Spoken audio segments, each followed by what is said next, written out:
Hello viewers, আজকের আলোচনার বিষয় হচ্ছে ক্রিমিনাল মামলা নিয়ে আলোচনা করব এবং ইনভেস্টিগেশন যে বিষয়গুলো চলে আসে।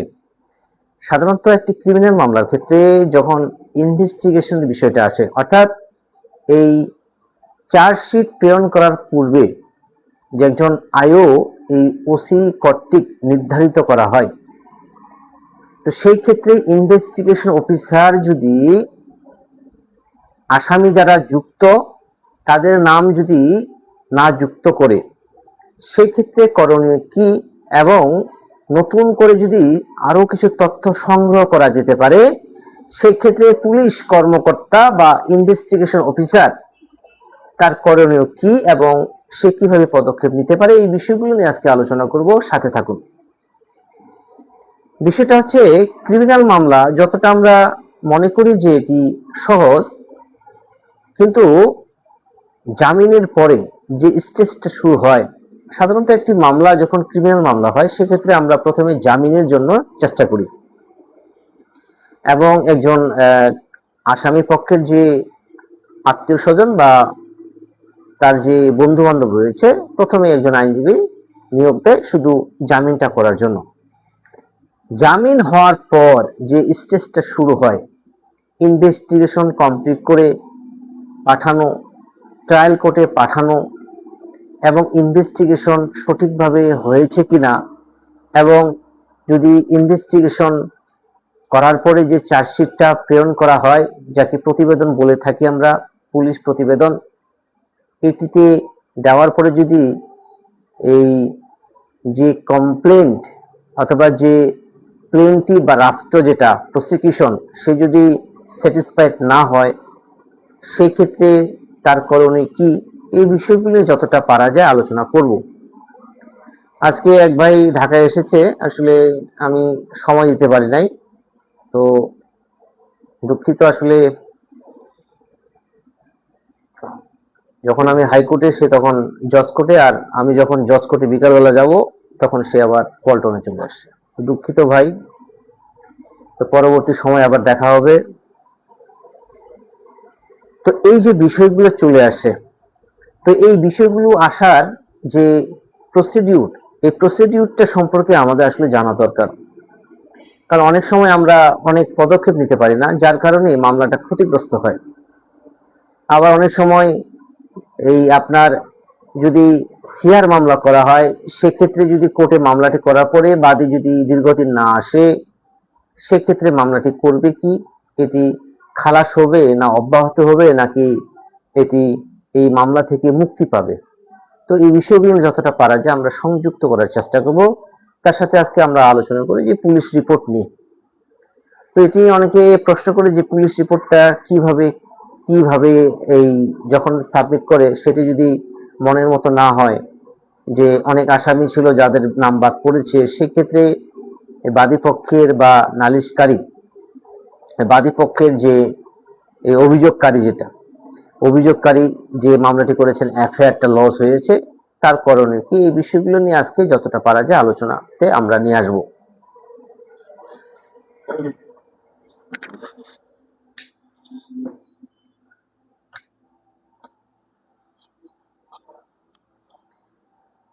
তো আমরা এই বিষয়ের মধ্যে যে বিষয়গুলো ঢোকাতে চাই সেটা হচ্ছে যে ফার্দার ইনভেস্টিগেশন কথাটা চলে আসে। তো ফার্দার ইনভেস্টিগেশন মানে, ধরেন যে একবার ইনভেস্টিগেশন করেছে ওসি কর্তৃক, তো যেহেতু ওসি থাকে না, এটিতে একজন আয়োকে নিয়োগ করা হয়, একজন এসআই কে। তো এটি ওসি সাহেবই করে থাকেন। তো করার পরে যখন ইনভেস্টিগেশন অফিসার একটি মামলায় যখন তাকে নির্ধারণ করা হয়, সে যদি এটি সঠিকভাবে তদন্ত করার চেষ্টা করার পরে যদি মনে হয় যে এটি হয় নাই, সেক্ষেত্রে এই বাদী পক্ষের একটা অপশন রয়েছে, সেটি হচ্ছে নারাজি। নারাজিটা কেন, কখন, কিভাবে দিব, আমরা এই বিষয় নিয়ে আমরা আলোচনা করব। তো সাথে যে বিষয়গুলো চলে আসে, যে ক্রিমিনাল মামলার ক্ষেত্রে প্রথমত আপনাকে দেখতে হবে যে এই আসামির বিরুদ্ধে যে এলিগেশনটি আনা হচ্ছে, সেই ক্ষেত্রে এলিগেশনটা সঠিকভাবে অর্থাৎ স্পেসিফিক করা হয়েছে কিনা। আমি এই আলোচনার মধ্যে বাদী এবং আসামি দুজনেরই আলোচনা করছি। তো যারা আসামি পক্ষে রয়েছেন তারা এইভাবে নিতে পারেন, যে যেভাবে নিতে পারেন। প্রথমটা হচ্ছে, বাদীর উচিত হচ্ছে যে স্পেসিফিক এলিগেশনটা আনা এবং রিকভারি যেগুলো হয়েছে, আলামত উদ্ধার বলে থাকি আমরা, এই আলামত উদ্ধার এবং তার সাথে যে এই 161 আবার ফরেন্সিক রিপোর্ট, এগুলো ম্যাচ করছে কিনা, আবার এমসি যেটি আমরা মেডিকেল রিপোর্ট বলে থাকি, তো এগুলো ম্যাচ করছে কিনা, এটা একটা বিষয়। দুই নম্বর হচ্ছে, এটি আসামির পক্ষে যদি আমরা চিন্তা করে থাকি, আসামির পক্ষের উচিত হবে এটি আসামির পক্ষের উচিত হবে এটি যে এলিগেশনটি নিয়ে আসছে, এই এলিগেশনটিতে অবশ্যই creation of doubt for the purpose of the alleged crime, and which is or by the prosecution against the accused or accused petitioner. So this is the main theory of the case, and to determine the allegation and against the person who is connect in the case or falsely implicated his or her name in the case. It will be identified and submitted relevant documents before the court by the prosecution. This is the burden of proof, section 106, on behalf of the prosecution, because the prosecution has not another options to deny the query questions before the court, because this is the mandatory and arising the questions from the case, and it will be solved the specific answer or relevant answer by the prosecution, given by the prosecution. This is the main thought of the case. তো এই বিষয়গুলো আমরা এইভাবে চিন্তা করলে আসলে মামলাটাকে সহজে ধরা যায়। তো এই বিষয়গুলো আমরা সবসময় চিন্তা করব।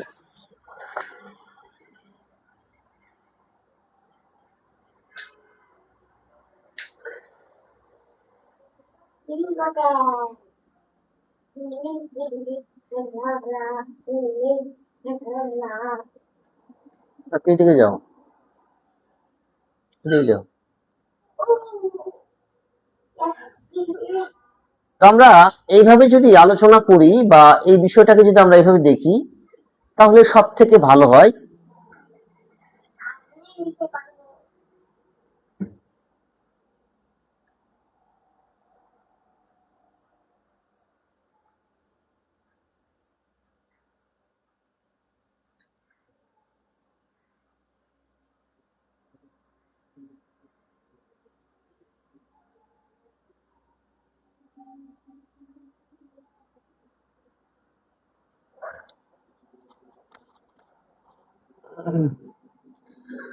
তাহলে এখানে ফার্দার ইনভেস্টিগেশনের যে বিষয়টি রয়েছে, মানে আরো নতুন করে ইনভেস্টিগেশন চাওয়া যেতে পারে। যদি কোনো সংস্থা, যেমন থানা প্রথমে আমাদের দিয়ে থাকে একটি মামলা, যদি কোনো মামলা যেটি সিআর মামলার ক্ষেত্রে হতে পারে, হ্যাঁ, তো এই ইনভেস্টিগেশনের জন্য যখন চাওয়া হয়, তো যেহেতু আজকে আমরা এটি দুইভাবে আলোচনা করতে পারি যে ফার্দার ইনভেস্টিগেশনের জন্য আমরা চাইতে পারি। প্রথমত এটি সিআর মামলা হতে পারে, আবার এটি ইনভেস্টিগেশনে পাঠাতে পারে থানায়, আবার এটি জিআর মামলা হতে পারে। যদি জিআর মামলাটি হয়, অনেক এখানে কনফিউজ হয়ে যায় যে আসলে দুটি কোর্টে কিভাবে ফার্দার ইনভেস্টিগেশনের জন্য চাওয়া যেতে পারে। প্রথমটা হচ্ছে সিআর মামলা কোর্টে হয়, সেক্ষেত্রে কোর্ট মামলাটিকে আমলে নিলে সমন দিতে পারেন অথবা ওয়ারেন্ট দিতে পারেন এটি মামলাটির এলিগেশনের উপর, কোন ধারার উপর মামলাটি হয়েছে। দুই নম্বর হচ্ছে যে এই যে যদি এটি এই ইনভেস্টিগেশনের জন্য দেওয়া হয়, তখন কোর্ট যখন থানায় পাঠাবে, এটা ওসি বরাবর, ওসি থাকে না দায়িত্বে, থাকে আরেকজন ইনভেস্টিগেশন অফিসার। তো ইনভেস্টিগেশন অফিসার যখন এই রিপোর্টটি যখন দিবেন, এই রিপোর্টের উপর ডিপেন্ড করছে।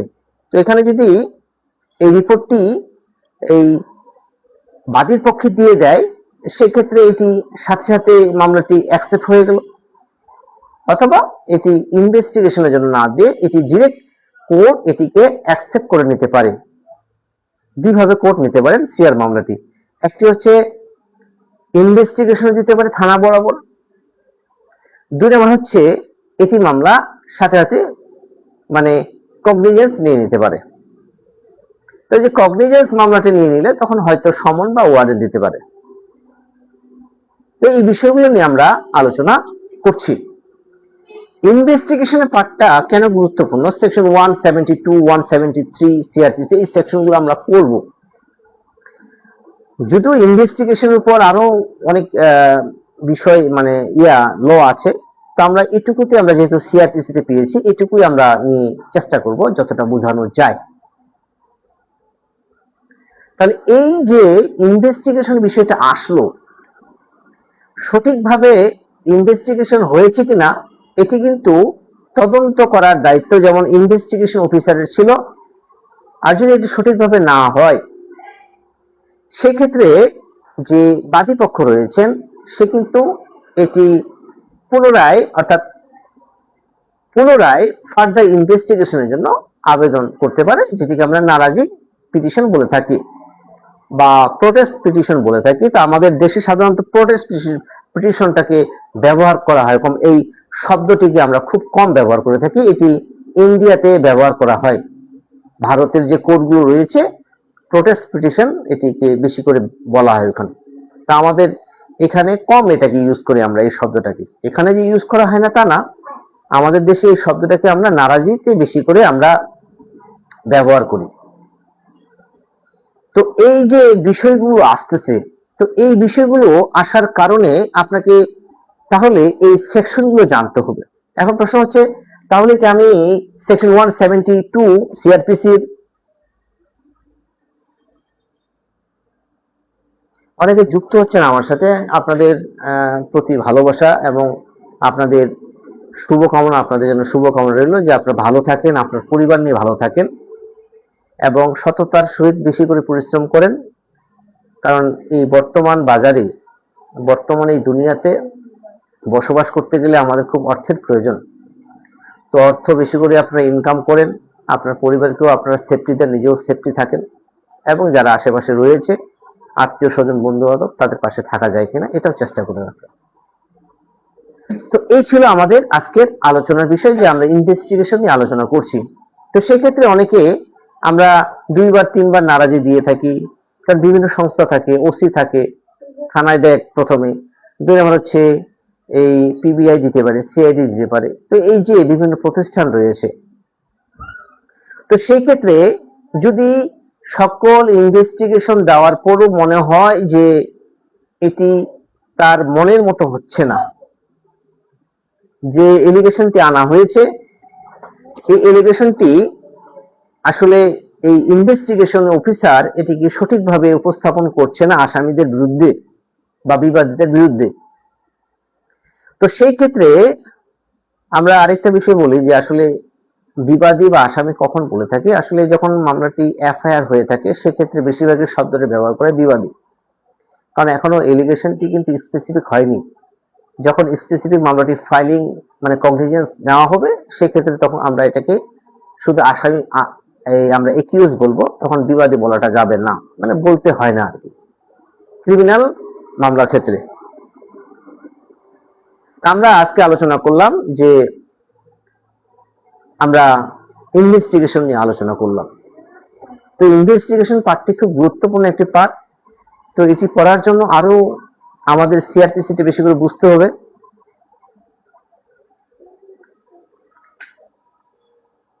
তো আশা করি এইভাবেই আপনারা আপনাদের যে থটটা এটাকে ক্লিয়ার করার জন্য যদি এইভাবে পড়া হয় সেক্ষেত্রে অবশ্যই আপনি এটাতে আপনার আরো কিছু ভাস্ট নলেজ আসবে। তো এই বিষয় নিয়ে আমরা আজকে যতটা পারলাম আলোচনা করলাম। আর যারা সাথে আছেন বা আমার সাথে যুক্ত হচ্ছেন এবং পরবর্তীতে যারা আমার লাইভটি দেখেন তাদের প্রতি আমার অনেক কৃতজ্ঞতা যে আসলে আপনার পাশে আছেন এবং আপনাদের সাহায্য সহযোগিতা নিয়ে এই সরল একাডেমি সামনের দিকে যাচ্ছে। অনেক স্টুডেন্ট আজকে ঢাকা কোর্টে, আমি যখন বিকালবেলা ঢাকা কোর্টে আসলাম তখন আমাদের এলাকার অনেক ছোট ভাই আমার সাথে কথা বলেছে, অনেকের সাথে। তো অনেক স্টুডেন্ট আমার সাথে কথা যখন বলে খুব ভালো লাগে যে আসলে এই অল্প বয়সে আমি অনেক স্টুডেন্ট পাচ্ছি আমার জীবনে। তো আপনাদের ভালোবাসা দিয়ে সামনের দিকে এগিয়ে যাওয়া। এবং অনেকে আমাকে হাইকোর্টেও বলে, অনেকে যে আমার লাইভগুলো দেখেন, এবং অনেক লার্নের সিনিয়ররাও আমাকে খুব অ্যাপ্রিসিয়েট করেন, এবং জজ কোর্টে অনেক লার্নের ফ্রেন্ডরাও আমাকে অনেক অ্যাপ্রিসিয়েট করেন। এবং রিসেন্টলি আমি এই এই সপ্তাহের কয়েকদিন আগে একটা হিয়ারিং করেছিলাম, এটি ভূমি অপরাধ আইনে। তো সেখানেও আমাকে কোর্ট অ্যাপ্রিসিয়েট করেছেন। তো এটা আমার জন্য অনেক বড় পাওয়া, এবং কোর্ট এবং যারা সেখানে রয়েছেন সবাইকে আমি ধন্যবাদ দিই। এবং তার সাথে আরো ধন্যবাদ দিই যারা আমাকে মামলা দেন বিশ্বাস করে। তো এই আপনাদের মামলা আমরা পাই এবং বিশ্বাস করে আসেন, এই বিশ্বাসটুকু রাখার জন্য আমরা চেষ্টা করি, আমাদের পক্ষ থেকে অনেক চেষ্টা করি। তো এই যে বিশ্বাস করে একজন ক্লায়েন্ট আমাকে মামলা দেয়, আজকে আমি এই মামলাটা আজকে একটা সিভিল মামলা রিসিভ করলাম হাইকোর্টের। তো এই মামলাটি একটু বিষয়টা আমি শেয়ার করে আপনাদের সাথে আমি একটু, মানে মামলাটা হয়েছে 2002 সালে জাজমেন্ট।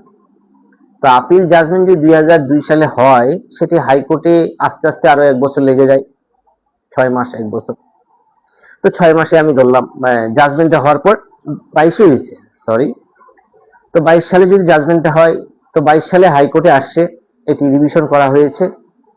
তো 22 সালে যে রিভিশনটা করা হলো, এখন 2000, এই একটু ভুল হচ্ছে আমার, হ্যাঁ, 2002 সালে জাজমেন্টটা হয়েছে। তো 2002 সালে যদি হাইকোর্টে রিভিশন করা হয়, তাহলে আজকে হচ্ছে 2026 সাল, মানে প্রায় 23-24 বছর একটা মামলা হাইকোর্টে যে চলমান আছে। তো এই মামলাটাই আমি আজকে নথিটা রেকর্ডটা তুললাম। তো এখন আজকে এটা আরো একটু সময় নিয়ে পড়াশোনা করতে হবে।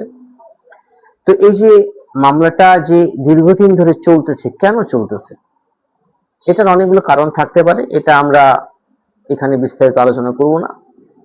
তবে এখানে এই যেহেতু হাইকোর্ট ডিভিশন 6 মাস প্রায় বন্ধ থাকে, ভ্যাকেশনে যায়, সেক্ষেত্রেও এটা একটা বিষয় যে বেঞ্চ চেঞ্জ হয়ে গেলে আবার আরেকটা ঝামেলা হয়, লিস্টে নিয়ে আসতে হয়।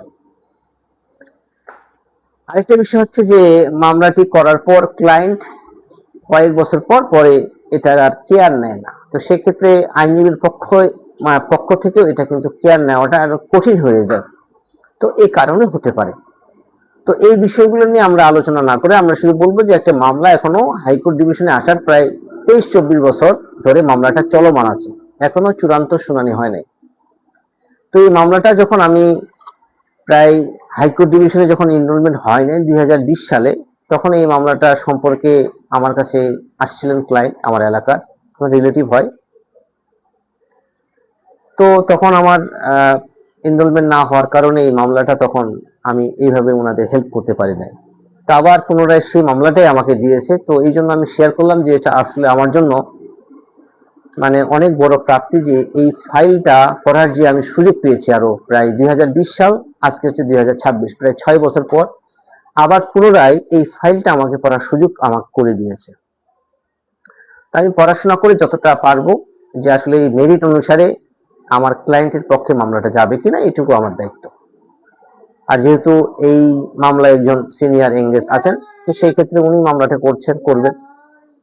আমার শুধু মতামত দেওয়া যে মামলাটা এত বছর চলছে কেন, বা সমস্যাটা কি, চূড়ান্ত শুনানি হচ্ছে না কেন, এবং এই মামলার যে যে ডকুমেন্টস রয়েছে সেগুলো আমি স্টাডি করে এটুকুই দেখবো যে মামলাটা আসলে আমার ক্লায়েন্টের পক্ষে যাবে কিনা, যেটাকে বলতে পারি যে মেরিট কেমন আছে। তো আপনাদের ভালোবাসায়, আপনাদের সকলের ভালোবাসায় আমি হাইকোর্ট ডিভিশনে নিয়মিত প্র্যাকটিস করি। আমি ক্রিমিনাল সেক্টরে ভালো প্র্যাকটিস করি, এটা ফিল করি, তার সাথে রিড করি, কিন্তু ইদানিং হাইকোর্ট ডিভিশনে সিভিল মামলাও অনেক নক করছে। তো সিভিল মামলাও আমার করার সুযোগ হয়েছে, যেহেতু আমি সিনিয়রের সাথে ছিলাম, একজন সিনিয়রের সাথে। তো উনি পুরোটাই সিনিয়র, মানে পুরোটাই সিভিল ছিল, সেই ক্ষেত্রে সিভিলটাও করার সুযোগ হয়েছে, আর ক্রিমিনালটা তো পুরোটাই আমি দেখতাম। তো সেক্ষেত্রে প্রায় 300 মামলা তো আমার জজ কোর্টে সিভিলের উপর করার সুযোগ হয়েছে। তো মনোযোগ সহকারে প্র্যাকটিস করার মোটামুটি প্রায় 150 ফাইলের মতো পড়ার সুযোগ হয়েছে আমার, আর বাকিগুলা একটু করে দেখার সুযোগ হয়েছে। তবে 150 মতো ফাইল আমি বেশি করে পড়ার সুযোগ পেয়েছি। তো আজ এই পর্যন্তই। আপনাদের সকলের প্রতি ভালোবাসা এবং আপনাদের সকলের সুস্থতা কামনা করে এখানে শেষ করছি। আমি advocate Saral Kumar Roy, Supreme Court Bangladesh,